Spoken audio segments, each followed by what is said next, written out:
nous reprenons pour le temps de l'Avent les textes de chaque dimanche. Voilà, donc par exemple, aujourd'hui, l'épître aux Romains, nous l'avions hier, et ça serait comme ça pendant toute la semaine, sauf les jours de fête. Cependant, je vous invite à prendre Isaïe, il y avait en forme ordinaire aujourd'hui, Isaïe, le chapitre 4.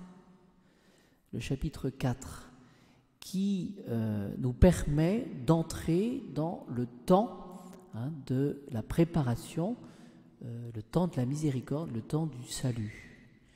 Et dans ce chapitre 4, simplement versets 2 à 6, il était question de quelques notions qui vont nous aider à progresser, que je voudrais tout simplement vous partager. Il est question de germe, il est question du fruit de la terre. Germe, fruit de la terre. Il est question aussi du souffle, du jugement. Voyez. Donc quand on parle du germe, on parle finalement de ce grain qui, tombé en terre, va mourir et va produire du fruit.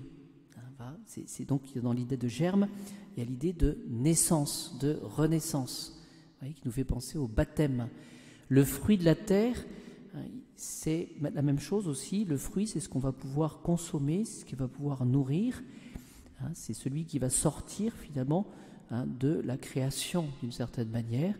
Il est question pour le germe d'honneur et de gloire et de fierté, de splendeur, pour, nous dit Isaïe, les survivants, les rescapés d'Israël.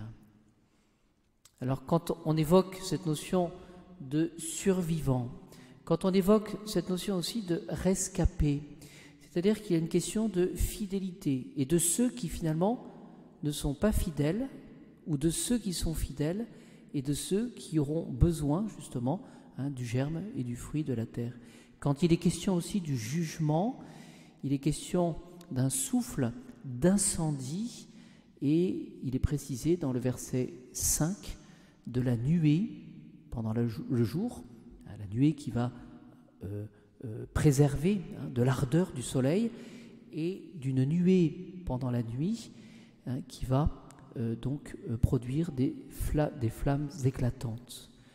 Alors, essayons, voyez-vous, d'entrer dans le mystère de Noël. Jésus vient comme sauveur et il apparaîtra dans sa gloire.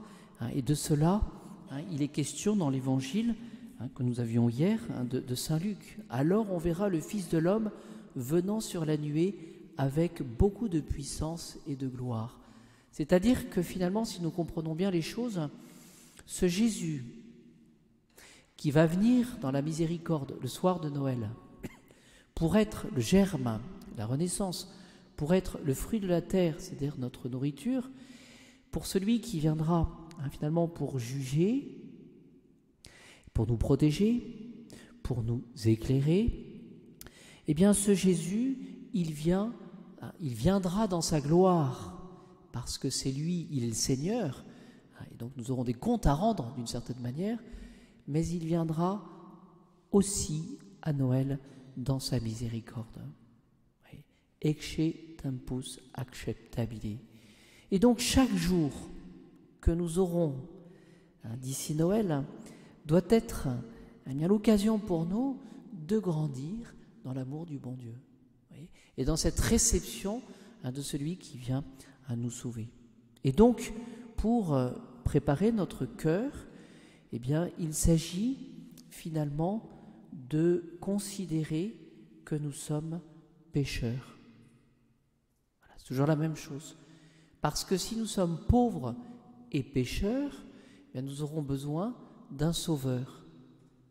Si nous habituons au péché, ou si nous relativisons le péché qui est en nous, nos imperfections, à ce moment-là, nous arriverons, je dirais, sans bonne disposition, le soir de Noël, nous n'aurons pas besoin du Sauveur.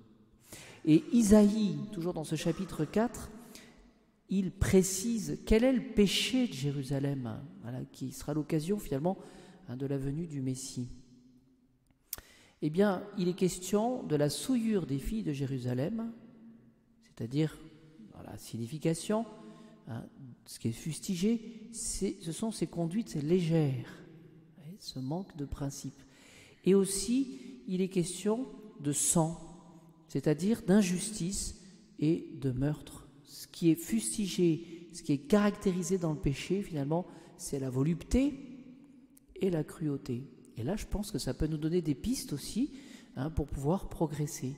La volupté, c'est l'amour du plaisir, de manière désordonnée, et la volupté, ça sera cet amour du plaisir comme une fin en soi et qui est procuré par soi-même. Vous voyez, on est en circuit fermé. L'amour du plaisir pour le plaisir.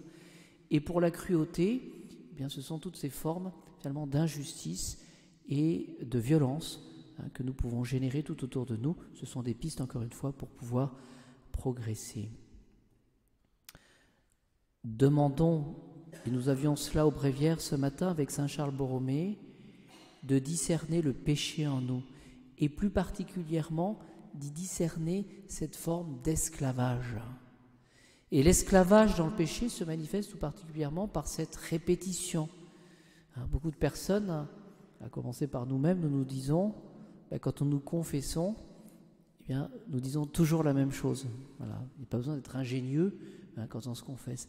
Mais qu'est-ce que cela montre finalement? C'est que nous avons des faiblesses, nous avons ce qu'on appelle un défaut dominant.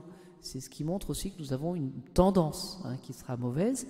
Cet esclavage du péché, eh bien demandons cette grâce d'en être délivrés et préparons-nous avec ardeur et générosité à cette venue du Messie Sauveur en ayant une grande confiance, parce que Jésus, dans la crèche, ne peut pas se faire plus petit, plus accessible pour toucher à notre cœur et nous aider à opérer cette conversion du cœur.